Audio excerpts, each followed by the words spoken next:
With only a few weeks until the Socialist primaries in France, Manuel Valls is campaigning hard. The former Prime Minister wants to convince the French left to pick him as their presidential candidate. I have one goal for France. I want to unite. I'm ready. I have experience. Whether Valls will be toasting his success will depend on if he can beat the 6 other competitors and distance himself from his deeply unpopular former boss, President Francois Hollande. Whoever wins the nomination, most analysts agree the Socialists are in bad shape and will struggle to attract voters. The Socialists have 2 problems. One is that they are exhausted after almost 5 years in power in a very difficult economic time. The second one is that they are very divided, and that's their weakness today. In November, former Finance Minister Emmanuel Macron quit the Socialist government to run as an independent.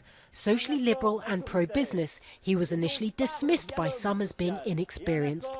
But his En Marche movement is gaining momentum.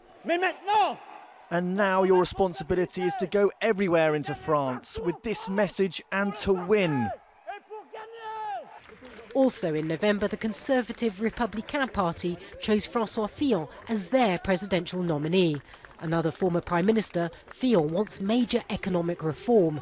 He dismisses multiculturalism as eroding French identity and takes a tough line on immigration and Islam. L'islam radical mine nos concitoyens musulmans. Radical Islam is undermining our fellow Muslim citizens. It infiltrates them, takes them hostage. They hate what we are, so I tell you, I will fight them without respite. Fillon's message has resonated with voters fed up with years of high unemployment, open borders and a series of attacks which killed many. Opinion polls predict Fillon will make it to the second round to face the National Front leader Marine Le Pen. Despite Le Pen's rising popularity, the anti-immigration, anti-EU candidate is thought to be too extreme for many voters. Over the next months, the candidates will have to battle it out for the presidency. Whoever wins will then face another challenge. They'll have to try and fix a country which is increasingly seen by the French as broken. Natacha, Butler, Al Jazeera, Paris.